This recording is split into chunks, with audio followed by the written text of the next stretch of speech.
A supernatural world of deliverance. One Sunday morning, I was alone in my bedroom getting dressed, when suddenly and very quietly I had a vision. I didn't know it was a vision at the time. I just knew something supernatural was happening. I was aware that I was sitting in my bedroom. I didn't go into any kind of trance, but it was like I could see myself sitting in a chair, much like a dental chair, and a man dressed in white was standing beside me. The man told me to open my mouth, and when I did, I could see a black tooth. Then my whole body became transparent, and I saw black roots going down through the trunk of my body and down my arms and legs. Next, the man reached in and pulled out the tooth with all the roots, leaving holes all through my body. After that, he told me to watch what must happen, and he started packing something in those holes until they were completely full. I didn't know until much later how significant that part of the vision was. Finally, I was told to open my mouth again, and there was just a healed area where the black tooth had been. I was ecstatic. I thought the vision meant that the deliverance I had been asking for had taken place while I watched the removal of the tooth. What a relief to have this over with. I wish it had been that simple and that instantaneous. But for the moment, I was so thrilled that all I could think about was finding Jack and telling him what had happened. One heavenly, blissful night, just rejoicing in the Lord, was spent before the bottom fell out spiritually the next day. I can't even remember what initiated it, but before I knew it, I was emotionally as tormented as I had ever been. It was like the last 8 years came crashing back upon me in an instant.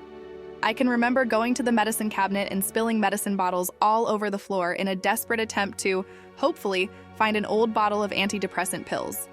I had not taken one of those pills for more than 2 years, but now I was in near hysterics. I went into a panic attack, frantically trying to think of something to do to keep myself from falling back into the pit I had just climbed out of. I forgot the vision. I forgot the 2-year bubble of peace that I had experienced. I forgot everything. By this time, we had met a couple at our First Baptist home church who had become our prayer partners. Jack and the other husband were both deacons in the church, and through the lay renewals had experienced a deeper desire for more of God. And as families, we would meet weekly to pray.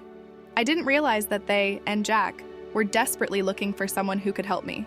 I also didn't realize that God was still orchestrating circumstances to find me and bring me back to Him, in answer to the prayer I had prayed at the clothesline 2 years before. After finding a pastor and his wife who believed in deliverance, our prayer partners went to Jack with some cassette tapes given them on demons and deliverance. I found out later that Jack had thrown the tapes down, resolutely, saying, "I will not be a demon chaser."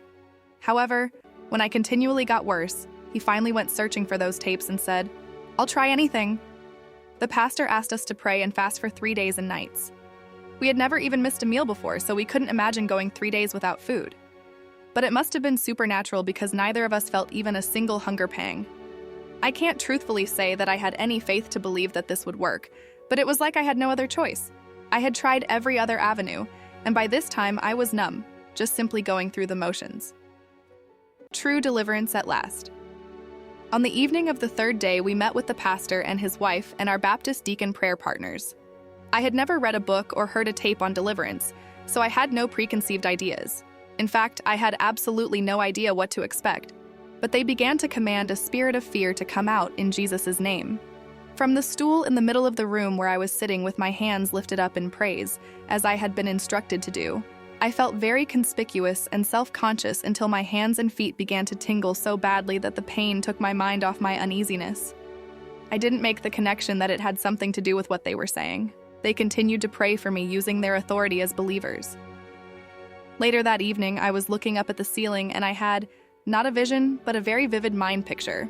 I was in the throne room asking Jesus, "Why don't you do something to help me?" And the Lord said something very significant that I have never forgotten. He said, "I have done all I am going to do. I have already done it all on Calvary." With those words, the pain left and peace just flooded my being. In fact, this was the first time I had felt the sensation of the torment actually leaving. They continued to pray for another 2 hours or more, and God's anointing was obvious as they prayed for things they could not possibly have known about in the natural. After we went to bed that night, Jack and I talked for hours. We knew that the most phenomenal thing in the world had just happened, and we couldn't share it with anyone. Who would believe it? Actually, we had no idea that anything like that existed in the entire world. We had stumbled onto something that Jesus had taught those first disciples to do. What psychiatry, well-meaning people, mind over matter, and even those who loved me most could not do, Jesus had done for me in one night's time. I felt numb, but very peaceful. There was no doubt that God had supernaturally delivered me. You can visit us at swissministry.com.